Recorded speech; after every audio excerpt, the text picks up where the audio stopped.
I'm your tall glass of water, Josh Bauer. Here with me is our soup of the day, Levi Johnson, and our breadstick side, Matthew Flayton. Welcome, everybody, to the show. It's great to have you all here. It's great. Hello. Fun. Yeah, very excited. We got a great show lined up for you guys, talking about Suicide Squad, Fantastic Four, as well as we got worst movie of M. Night Shyamalan, Alan Menken, and Tim Rice writing 3 new songs. So let's just start off the bat with David Ayer's Suicide Squad set photos. This is coming, I believe, August of 2016. And we've got some new photos leaked. We've already seen Jared Leto's Joker. We've already seen pictures of the full cast, including Will Smith as Deadshot.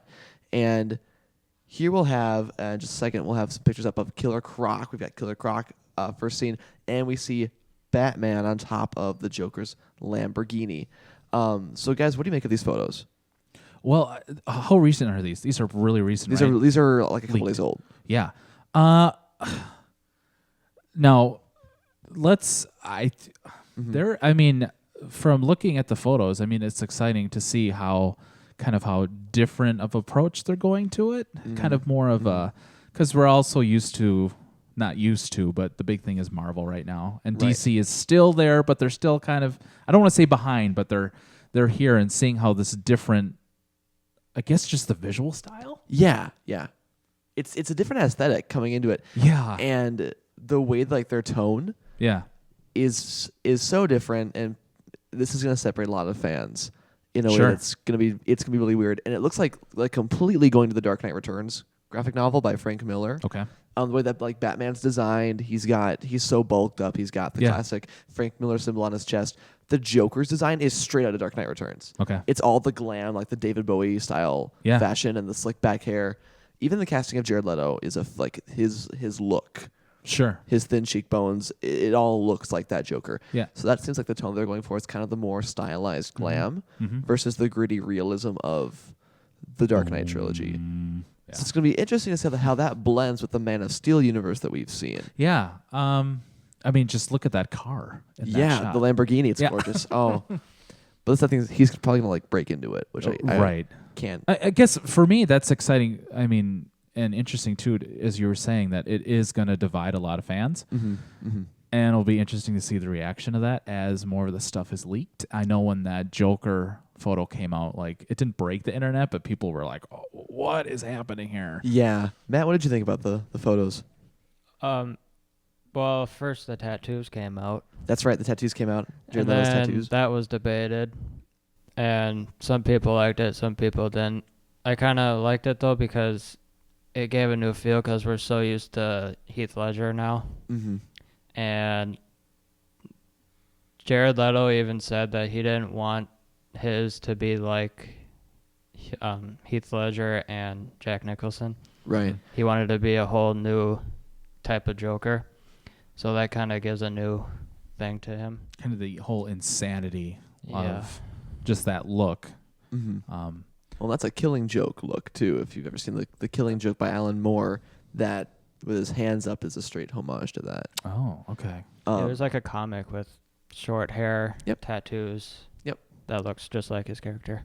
And it's interesting, too, because David Ayer just tweeted out, too, that the set's going to go dark for a while. The Suicide Squad set is going dark, and you haven't seen anything yet. Okay. So this is just a glimpse, then, into what we've got. So we've got Killer Croc up there. We're looking at Deadshot Will Smith. He's on the far right, and we'll put these photos up so you all can see them.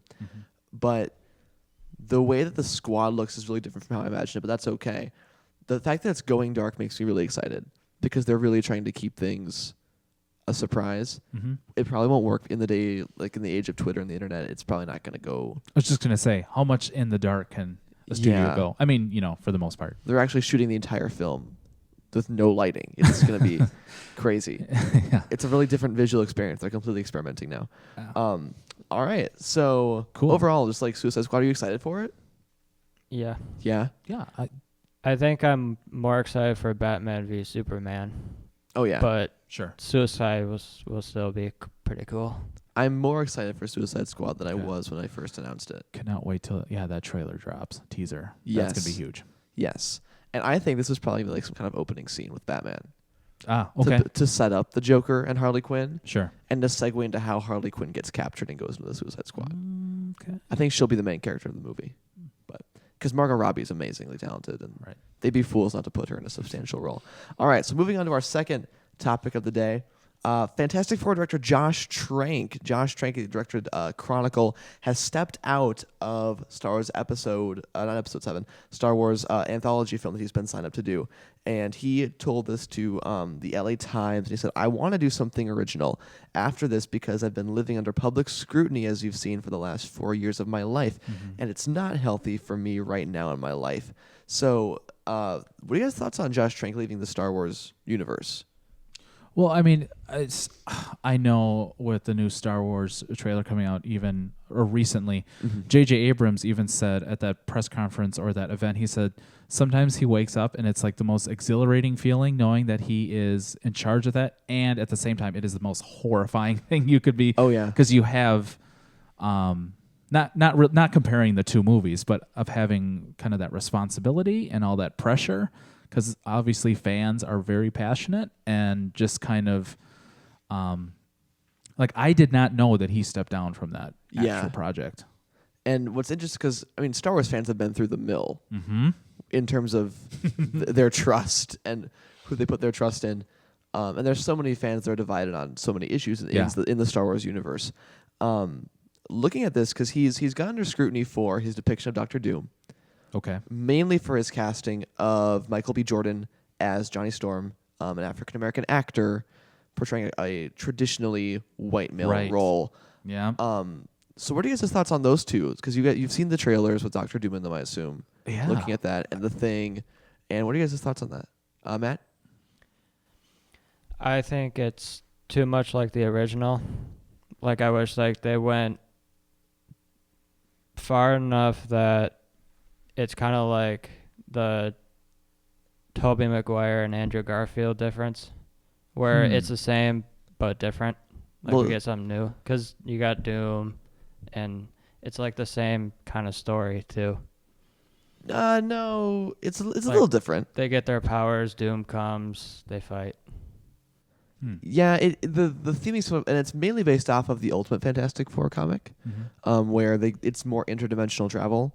Where in the original Fantastic Four movie made in 2005, if I'm not mistaken, they go into space to try and look at a cosmic radiation belt. That's the original storyline of the comics written by Stan Lee, and I believe Jack Kirby did the first Fantastic Four run.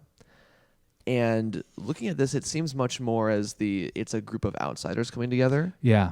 I would say, kind of looking for the difference between the two films is this one seems like it's taking more of a serious take. It still has that humor from what we've seen of the trailers. Right. Kind of more of a serious tone, not darker tone. The first one was trying to be a lot more tongue in cheek, I think. Yeah. And just kind of seeing the difference between that. I don't know. I thought Doom looked, from a visual standpoint, I think he looked fine. There's nothing in there that just made me angry. Sure. No, I agree. There's something in there that's like rage inducing. No, I don't think so. And The Thing, he is, what is he, a pile of rocks, really? Pretty much. How much, and I know people are going into the difference of, his face to everything that he is currently not wearing pants in this one. Yes. Your thoughts on pants? No pants? As long as we don't see the rocks, I think I'll be okay. Oh, right. But Rocks don't wear pants. That's true. Rocks don't wear pants. Hashtag The Rock rocks wears don't wear pants. The Rock wears pants. Let's hope. I do hope. Yes. But in terms of like the Fantastic Four makeup and how they look as a team, I like the more subdued humor. Because the original Fantastic Four movie was an experiment going off of Spider-Man, the first Spider-Man movie, directed by Sam Raimi, which did the tongue-in-cheek, and it was corny and it was cheesy, but it did it really well and it made money. Right. So, and then what came after was Ang Lee's Hulk and Fantastic Four, which were two giant experiments. Looking at, because if you look at them, they're totally different movies in terms of their tone and their aesthetic. The Hulk movie is more of a psychological drama. And the Fantastic Four movie is just it's like a cartoon made for kids. Sure. Looking at The Thing, I think he looks great. He's mocapped by Jamie Bell, who's already done mocap for The Adventures of Tintin. He played Tintin in that movie. And we know he can express himself visually. We know he's a good actor from his previous work.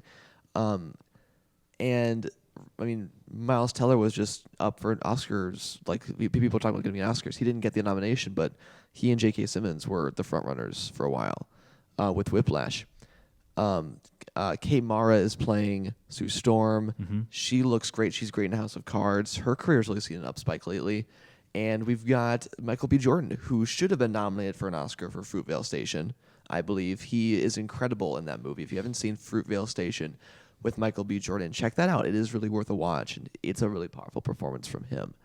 Even in not so great movies like That Awkward Moment that he was in with Zac Efron and Miles Teller, those two actors and Zac Efron, I think, all did really well job, like really, really good jobs. Mm-hmm.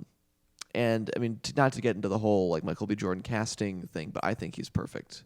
Yeah, I as Johnny think Storm. it's fine. I mean, there was in anything that, and this is just me personally, but I didn't see it and just be like, oh my, didn't have a huge rage or reaction to that. Again, we want to see something. It's kind of exciting to see something a little bit of a different turn. Yeah, they're trying to do something different. I mean, different is not always bad. Yeah, for the most part. And that's where studios need to realize that fans make up the minority of the population that they're going for. Right. At this point. Because if you think about, like, I read comics still. Mm-hmm. I'm like 0.1% of the population right now. Sure. Because the comic industry is going downhill. Yeah. They just canceled Fantastic Four about a year ago. Wow. So the Fantastic Four is done right now as a comic book. And the internet has become a haven for people who enjoy raging at things for the sake of raging. Sure. I've found. Of course, the trolls. The trolls. And not just trolls, but like fans who believe that they're entitled. And it's a real sense of entitlement in fans that I find. Okay. Like, we deserve to have the thing portrayed this way because of these reasons. Sure. Like, we've read the comics, so we deserve this adaptation. But it's an adaptation. It's an interpretation of a work. And I think that's where a lot of people tend to they lose track of the Okay. of what they're looking at. Yeah. But yeah, and the thing is too with the whole racial casting thing, it's a matter of, does the character's race affect their character? I was just gonna say. Yeah, like, okay, Black Panther cannot be a white guy. Yeah. He is obviously a black guy. They got a really talented guy to play him, by the way. Chadwick Boseman's going to be great. But being an African, in that sense, is central to his character because he's from an African nation. Sure. And he's a king. Yeah. And like the Human Torch, he's witty, he's charming, he's a cocky jerk. He steps up to the plate when the time's right. Michael B. Jordan can inhibit all these qualities. Like, he can inhabit all those traits. Sure. So his, race. I mean, Right. what? There is no race in this sense. Like, Right. It doesn't right. change that character in its, core or No. whole. It could just be whoever. Not at all. Yeah. And I don't know. I think from what we've seen of him thus far, like, I can look at him and say that's Johnny Storm. Sure. Definitively. He's the same, like, hardcore. And the fire effects look good. Oh yeah. They look great. Even Sue Storm's force field powers, they look really good. And they look different. All right, so we're gonna move on to the next topic here, which is Alan Menken and Tim Rice writing 3 new songs for the Beauty and the Beast movie. Very exciting stuff. And what's interesting is that they've taken out songs from the stage musical and essentially just brought in 2 new songs. We've learned the titles of those, what they're about. One of them is still a mystery, and one of them is called Days in the Sun, which is this lullaby about the enchanted objects in the castle, remembering their life before the curse. The other one is called Forevermore, and the Beast is finally talking about what love is. And these guys have won Oscars. They're clearly the best of the best.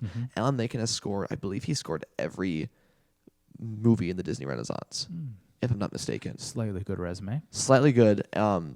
Tim Rice wrote the part of the lyrics to Lion King, obviously. And I believe he wrote some of the stuff to Tangled, if I'm not mistaken. Oh, okay. He did not write Frozen, but they're clearly talented guys. We don't know what the next song will be, but what an incredible movie this is shaping up to look like, at least. Because you got Kevin Kline playing Maurice, Emma Watson playing Belle. You've got Luke Evans, Gaston, Ewan McGregor's playing Lumiere the Candle, Ian McKellen, Cogsworth, Stanley Tucci's in it. He's playing this new character named Cadenzel, I believe is how you say it. there's so much good stuff. Dan Stevens is playing the Beast. There's so much stuff being poured into this movie from Disney. Mm-hmm. So, are you guys looking forward to this compared to the original? Are you anxious at all? Yeah. Anxious? Yes, no, but I'm hoping that they don't make it too kiddish Okay. and they make it for an all age, like, I don't know a good example, but it's just like younger kids can see it and enjoy it, but there's enough for adults to like it too, which I'm sure that's what they're going for. Well, like Cinderella, because kids Sure. attached to the movie, and adults. I found adults really enjoyed that as well. Yeah. And it's interesting to see this turn that Disney's taking. Who's directing this one again? This is Bill Condon. Okay. He did Twilight Breaking Dawn parts 1 and 2. Okay. Yeah. And he did one other before that I'm totally missing out. Okay. That's something that I'm most interested in, is seeing how they're going to portray this visually as live action, Mm-hmm. which is huge, Yeah. obviously. And just that is something. And I guess I'm not saying it's a concern, but yeah, kind of seeing how they will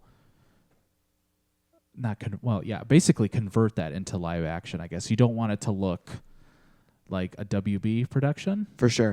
but you want to but then again, there's been no trailer, we haven't, I don't know. That's just my little. No, you don't want it to be like a CW TV show right. version of Right. Beauty and the Beast. That's the only thing, like seeing what's the Beast going to look like. Yeah, yeah. I think he'll be mocapped. Okay. Probably with some, I hope they do some animatronics for Sure. him at times. Like Yeah. when he's on like the balcony, he looks back. Mm-hmm. That would be so cool to see, like an animatronic blend. Mm-hmm. Because we're at the point with like Dawn of the Planet of the Apes where it looks so real. That you forget you're looking at. It'd be easy to swap out Yeah. an animatronic with a motion capture. Sure. And Andy Serkis is in the works with Disney right now because he's doing Star Wars. He's Mm-hmm. playing Supreme Commander Snoke. That's what his name is. Yeah. That's what it is. In Star Wars Episode 7. Snoke. Snoke. I'm already on board with that name too. But he was just in Age of Ultron. He'll be in Yep. Black Panther, we can assume, because he's Yep. playing Ulysses Claw. I think Sebastian Claw, Disney Renaissance, what? But this is such a different take. I wish, in terms of like Dream Director, I wish that Kenneth Branagh could sign up for this movie Okay. and not Cinderella. Sure. I feel like his tone would have been so well matched with the Beauty and the Beast kind of Shakespearean era Mm-hmm. tale that it is. And it's such an awe-inspiring movie in Right. terms of its scope. Mm-hmm. And there's so much going on with the cast. There's so much I hope that no one, with such a huge cast, there's going to be someone shunted to the side. For sure. And I hope it's not the most talented people in the movie. Mm-hmm. I think Emma Watson's going to be great. Mm-hmm. Dan Stevens will be great. Ian McKellen as Cogsworth, I'm worried he'll get pushed aside too much. Because even though he and Lumiere are kind of the main enchanted objects, he's got maybe like 3 memorable lines. There's not that much to go. And I'm worried about how they're going to interpret it. Like in terms of visual, turning him into an anthropomorphic clock is going to be really... Again, yeah. Yeah, I agree with you then. And of course, people are going to automatically go towards the animated one. I mean, there's Right. no way you can get around that. Yeah. It's going to be compared, scrutinized, But there's no way of getting around that. Mm-hmm. I mean, yeah. And the original Beauty and the Beast is one of those movies. I think that is like a perfect movie Sure. by all accounts. Yeah. There's nothing like in terms of pacing, in terms of music, dialogue. There's nothing wrong with that movie. Mm-hmm. And that is, I think that's the best Disney movie. Like if we're Okay. gonna look at it as a whole Sure. picture, Mm-hmm. even Snow White and like Cinderella, they've got their flaws. Mm-hmm. I think that over time this become apparent. Beauty and the Beast has aged. It came out 1991. So holistically, just yeah. Yeah, so over I 20 think years it old. was And 91.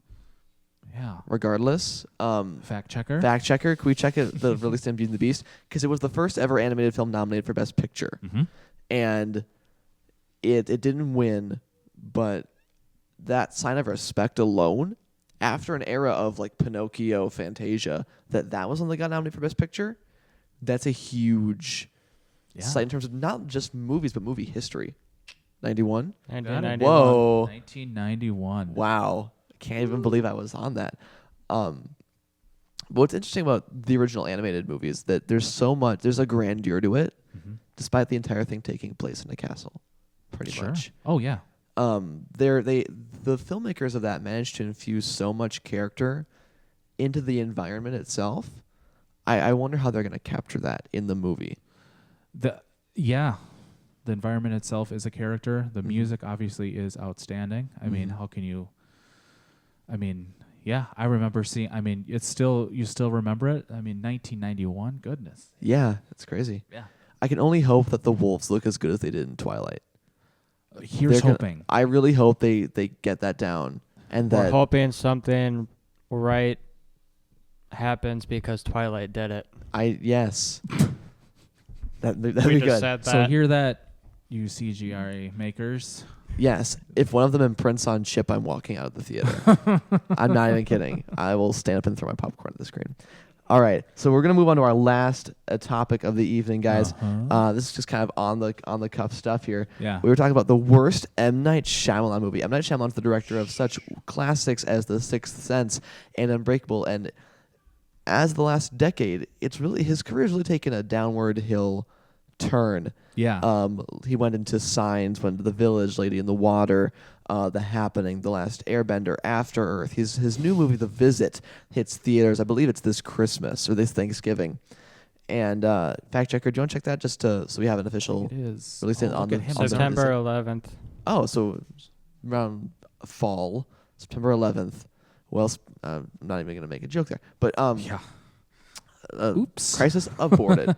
And it is M. Night. It is So M. having Night. a movie coming on that day, Yeah, that's really a sign of respect there. too And it soon. was a little bit too soon. Yeah. I don't know. Even releasing movies on that date, I don't know. Whatever. Looking at M. Night Shyamalan as a whole, it's clear that he had skill Yeah. at some point. Be 'Cause he called did- the next Spielberg. he had a magazine cover saying the next Spielberg. I remember that. Yep. Oh my goodness. It's like Entertainment Tonight or something. Yeah. But he's clearly got talent because I love Unbreakable almost more than The Sixth Sense. I think that's a really underrated film, and I think it's in terms of like a style and a tone that's different from modern superhero movies. Sure. And for its time, no one was watching superhero movies. That was released around the same time that Spider-Man was. Yeah. And it's completely different. I believe it was released 2001 or 2000. Okay. The Sixth Sense was 1999. And That's crazy. yeah. Well, you know what? So I different. think with the whole thing with M. Night is, and this happens with some directors too, and even actors, of where people say, well, he had some really good ones when he first started, so Right. we're going to give this one a chance. So even in all the trailers, now for his movies, it usually always says from the director of Unbreakable, Sixth Sense, and it names a few. I think they usually stop it at where They do stop they at usually Signs. Stop. Yep, that's where they always just stop stop at it at Signs. Signs. They don't get into Lady in the Water In or the Village. Yeah. So I mean, again, what we were saying is, well, what this question or topic is, what's his worst? I mean, sometimes movies can be so bad, and we were talking about, and baffling, that they're actually really enjoyable They're to so watch. good. Yeah. They're so bad that they're good, and it's hard to tell with him as if he is self-aware, if he's kind of hamming it up, especially now, that he knows what people are going to say. Right. So there's movies that are like that, but then there's movies like After Earth where it's clear he was, maybe not clear, but he was trying to put art out there. And then there's movies like The Happening where you're just it's It's hysterical. Yeah. There's a- hysterical. There's a behind the scenes with him and Mark Wahlberg with The Happening. And Yes. Mark Wahlberg, M. Night tells him to do something, and Mark goes, why? That doesn't make any sense. And the answer is canned goods, I believe. That's what it is. Is he's like, He's why would we be going up to a boarded house that looks deserted, expecting fresh foods? And then there's like an awkward laugh pause, and then the clip ends. And there's like two like- words, canned goods. Yeah. Just yeah. do it. And what's Yeah. funny is too, I think The Happening, he said he wanted it to be a B movie. Right. After it was released, he said That's this. the thing. That's the After it was thing. released. So is it a cover that he wants? Yeah. Otherwise, like, because he didn't defend Last Airbender in terms of like it's so bad. I that want it one to be was kinda a bad. little more quiet. It was just it happened. Well, and then he did excuse it though because he talked about his European sensibilities, and he talked about going to Japan and how Right. they loved him there. Mm-hmm. So he's not as much saying he cares Mm-hmm. as much as long as I can make money Right. in some way, shape, or form. Mm-hmm. I can do this. Looking at After Earth, I do with the Sony hacks. We saw more information come out about After Earth and their plans for it. And even though I wasn't in support of the Sony hack, we did get to look at that stuff, and we see that it was so much into the marketing. There was so much marketing put into that movie. The marketing almost overshadowed the actual product. Sure. And it started out with good intentions, but it became not just a nepotism vehicle, but also a tonal mess. Because there are really good ideas at work in After Earth. Sure. There are really good ideas, even if in execution they're not good. Like the whole idea that they all have Southern accents, I think, is a really interesting idea. Because we can assume like they're all from a certain area. Yeah. Because they wouldn't be in different parts of the world. So that'd be interesting. Not being able to say they're ours. Right. Off to I'm a Ranger. But yeah, it's such a weird mix. So I think just to go back to the original topic of what is his worst movie, I think his worst movie is The Last Airbender. Sure. Overall. What do you think, Matthew? What's your pick for the worst movie? Yeah. We can go into it why. Probably Airbender. Yeah. I think, Airbender, from more of just looking at as a movie and plot-wise and structure as a whole. Yeah. It's a mess. It's a terrible exercise in drama because there is no drama. Because tonally it's the exact same all the way through. Right. No one is happy, and even when they are happy, they don't look happy. It looks like it was a miserable experience to film. But I agree with all of that. And I would say that is altogether his worst one. Yeah. But as I look at it, I said this a little bit before, the most baffling one to me is still The Happening. Oh, yeah. I mean, let's go here with Matthew. Let's go with your favorite moment from The Happening. Yes. What's one thing that just, we've all got one. We've all got one. When they were separated and they say to go outside to meet each other. Yes. You could have possibly survived staying in, but nah. Let's just risk it and go outside. Sure. I was like, why? Yeah. Levi, what about you? What's your favorite For moment? me, still, again, I talked about this early before we started, is the best for me. There is, of course, this might be yours when he's talking with the old lady, Marky Mark, but still out of context and still while you're watching the movie, the best is when they're at the abandoned house and the little girl decides to go on the swing, even after they've been sprinting and running and screaming, after he freaked out and said, I just need a second. Yes. Which is excellent acting. It is so good.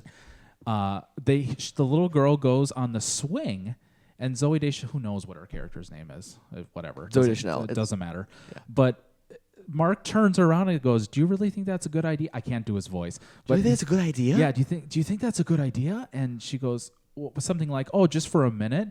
And then there's kind of a pause, and then she goes, what kind of tree is this? And then Mark says, I think it's a maple. And then it cuts. Is that this isn't The Room, no. But are they that self-aware?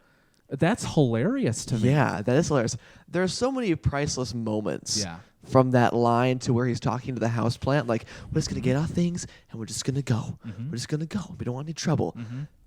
There's so many things. You have to think that they just shot these as outtakes almost, where they weren't even supposed to be in the movie, and some guy just got totally hammered in the editing room and just threw it in. Because, like, the scene where he's, like, doing the math problem to calm the woman down. Hilarious. It's like, it's 3. The answer is 3. It's so baffling. I think the best worst moment overall either is when the army guy, this professional army man that they meet, the soldier, who has nothing but just a uniform. He has nothing but a uniform on, and he's amazing. He just kind of goes, he's like Adam Sandler. He looks like Adam Sandler. He just kind of goes, cheese and crackers. Yeah. In the theater, everyone laughed. What universe are you in? What world do you have to be in to think that's a good line for a soldier to say? And like, because of all things, like, okay, Mark Wahlberg says it. He's a science teacher. We don't care. Overall, I think the worst part of the movie is, like, the most laughable part is the no ma'am scene. What, ma'am? No. That's the internet famous scene that's gotten all the buzz and whatnot. in terms of a dramatic failing, the worst scene is the fact that like the wind is the villain. Sure. Because in Twister it takes a form, and even in Twister there's moments where like even the tornado roars, but it's still kind of thrilling. I forgot about that. It roars. It roars at them, pulls a Jaws the Revenge, but the wind as a form, it doesn't take a shape, so there's no way to be scared of it. And they don't build fear because the wind is an unescapable entity. Maybe its thought process was it's something that's Inescapable. Always there, inescapable, and something you don't think about. But the fact that they escape from it is stupid then. Exactly. So that's the dramatic feeling, is that an unescapable villain is escaped through through completely conventional means of running. It makes no sense. And so oh my goodness. What is one thing, this might be more challenging, what is one thing that works? I would say the mood ring scene in The Happening. Yeah, okay. The mood ring scene is built well, and it has a good payoff. Otherwise, I think for me, and even in that trailer, is when all those construction workers are just falling off the building. I actually laugh at that scene. Right. So it's not like it's terrifying, but I guess the idea, it could have been, I don't know. It could have been, I don't want to say awesome because people are just falling to their death, but it could have been awesome. Much more effective. It could have been that. awesome. What works? Oh, gosh. The concept works. The concept works. It's very... The summary. The difference. I mean, it's different in how people just start, walking backwards? Walking backwards and killing themselves. Have you ever read the book Cell by Stephen King? Mm-mm. It's the same idea, except they all become like super violent because of their cell phones, like a signal is sent out through the cell phones. Wow. Okay. And I think that provides a better reasoning behind it, but it's the same idea. The Happening as a concept works well. I think the mood ring scene works well. I wish John Leguizamo was given better stuff to do. Yeah. Because he's a really talented actor. If you guys haven't seen some of John Leguizamo's work, even in like John Wick, which was released last year with Keanu Reeves, he's good in it. And he's memorable in it. And when he's given the right material, he can really work. And they waste an opportunity with him. They waste an opportunity with Mark Wahlberg. Zooey Deschanel shouldn't be in movies anymore because she's a new girl, and that's fine. I like her in New Girl. She just has that always surprised look. They kill themselves just when you thought there couldn't be any more evil that could be invented. It's that's oh my god. That's good. That's now Oscar-winning stuff. Okay, how about we move on to this? Is The Visit. The upcoming Visit. Oh my.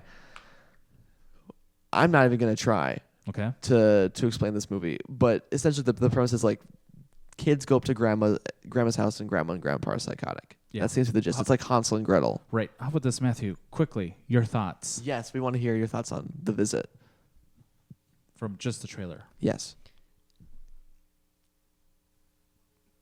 The acting will be cheesy, but the story of just like The Happening is kind of interesting. Okay. But it probably won't be done very well. But you never know because it could surprise us because the premise is kind of cool. Yeah, but for me, I will say first impressions, sadly, I said this can't be real. Is this the actual trailer? And second of all, found footage is so prevalent now, it's almost groan-inducing when you see it. And it's like there are some movies in the past few years where it works if they do it well. But I mean, it really started to take shape when Blair Witch came out, and that was what, 98, 99? That was 99. Right. And so we're not that we should always find a visual, or with movies, we should just stop one way of making film. Right. But it seems like it's almost kind of like, oh gosh. Well, it's like making a movie in 3D. There's only so many times that you can reach out to the screen and make it thrilling. Right. And with found footage, we've had examples like I think Project Almanac, in terms of like how it used the found footage mechanism, it was done well. I think As Above, So Below really came close to using it well. They had the right idea. Chronicle's incredible. I think the first two Paranormal Activity movies are really good in terms of like they're so genius in how they use so little, right, to say so much. Otherwise, and it seems to be like a blend of found footage and not, because there are parts that they don't seem like found footage shots. There were some disturbing moments in the trailer that I found actually creepy. Okay. Like the grandma clawing at the wall. Yep. That was well shot. That it's shot from her back. That's not a jump scare. Right. I enjoyed that. And I hope that I know he's talented. And that's Yeah. what frustrates me more. Is like with John Travolta, Adam Sandler, and M. Night, when they pick these crappy movies, and Nick Cage, when they pick these crappy movies, we know they're capable of better because we've seen better from them. And I really hope that he can go back to that creepiness that made like Elements of Science were so good. Oh, yeah. We forget how good science is as a structure. Mm-hmm. Maybe not as payoff, Mm-hmm. but it's so well, like it's so taught at the beginning. Sixth Sense taught all the way through. Unbreakable's taught most of the way through until you find out what's actually going on to him. The Village? I think Elements of the Village are actually really brilliant. I think there are parts of the Village up until they reveal what the creatures are. Exactly. I It's just talked with someone incredible. about that too. Mm-hmm. Yeah. Even the design of those things is so good. Yeah. And I think the way that that movie could have been done, it would have been a classic.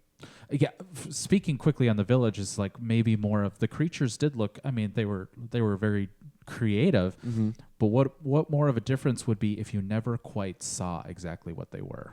If you never saw their faces, Sure. if you saw their backs, because I think the backs are creepier than anything, because it's got a red hood with the spikes sticking out. Like it's a blend. I remember that there's one scene where she's in the woods. I think it is her, and she turns and it's just sitting right next to her. Yep. And you can see it breathing, Yes. and it's just silence, which is, I mean, it's not really a jump. Well, I don't even remember it quite very well. No, I remember but this scene because she's behind a tree.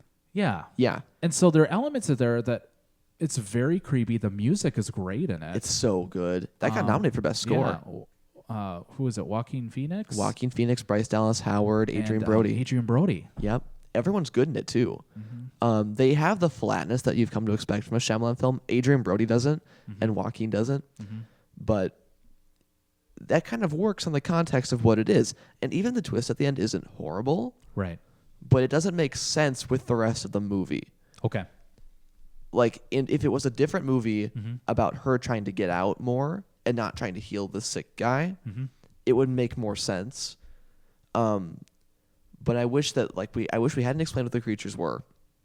I wish we hadn't seen them, but I liked the glimpses that we got because they were creepy, and they were. Yeah. I was ready to see what they were. Mm-hmm.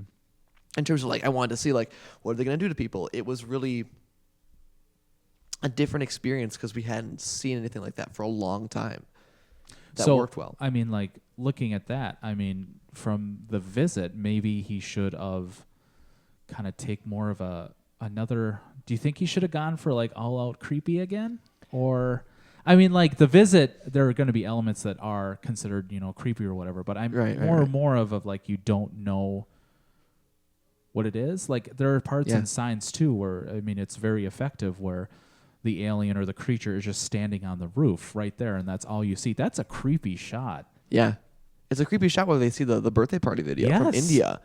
And even I think I like the ending of Signs, actually. Sure. But I can see where people, they find fault in it. Yeah. I still think the alien looks scary. Even though the CGI is a little bit dated, it's still pretty freaky. And the idea of it is scary, too. Yeah, that birthday scene, it's still your heart still races, the music, and just, what is it about that scene? It's the fact that it's there the whole time. Because if you rewind the movie, Isn't it standing there? it's standing there, camouflaged with the leaves, and it's hiding. And I think people tend to examine, they don't examine the aliens' motivations in Signs.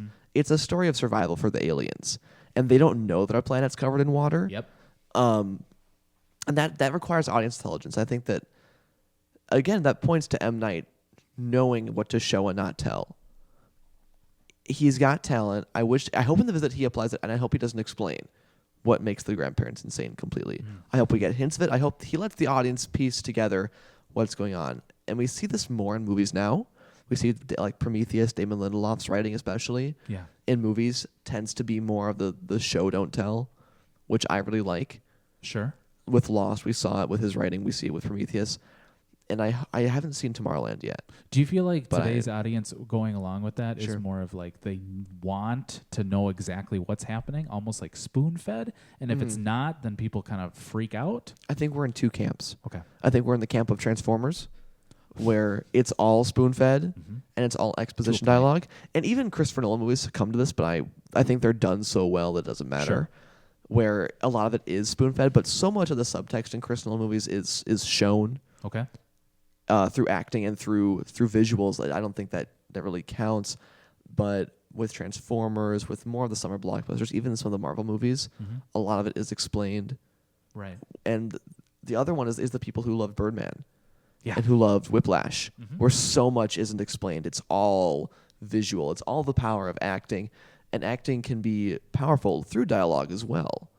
But it can also be done through showing and through emotion, through facial expression and body language. Sure. One interesting thing is people say that M. Night is more of a low budget director. He's not really a blockbuster director. Okay. And The Visit's estimated budget is $5 million. Okay. And that's one of his lowest budget movies like ever from his career. Yeah. So that might be a good thing. I had heard he was going back to do a script he'd had for a while that was a thriller with Bruce Willis. That was what the rumor was for a while. Going back to Bruce Willis. He's going back to Bruce Willis. And I think he and Bruce Willis work well because Bruce Willis is he's not an emoter. Sure. He's very subtle in his acting. And I think he and M. Night did work well together. But we can only see what the future holds. I hope The Visit's good because no one wants the movie to be bad. And I really hope that it freaks me out and it makes me feel what I felt watching The Sixth Sense for the first time. Yeah. And after Unbreakable and The Sixth Sense, I've always thought that he could come up with some pretty cool twist endings. That was Like his thing. I he think can that's come what up made him partially downfall, though, too. Is that It's because that was his staple. Yeah. And that's what killed Lady in the Water partially, too, is he tried to fit twists in there and he tried to fit this meaning that wasn't there. But he does have the capacity to do really good twists, and we'll have to see if the Visit holds that. And Sure. Yeah, that about wraps it up here at our show, everybody. Thank you for joining us for After Credits. Really appreciate it. Thank you. Yeah, thanks for coming in and talking movies. Make sure to subscribe. You can retweet. You can tweet all of us. Our Twitter handles will be up on the screen. Thank you so much for coming in. And remember, I'm Josh Bauer. I'm Levi Johnson. Matthew Slayton. And we'll see you all later. See ya.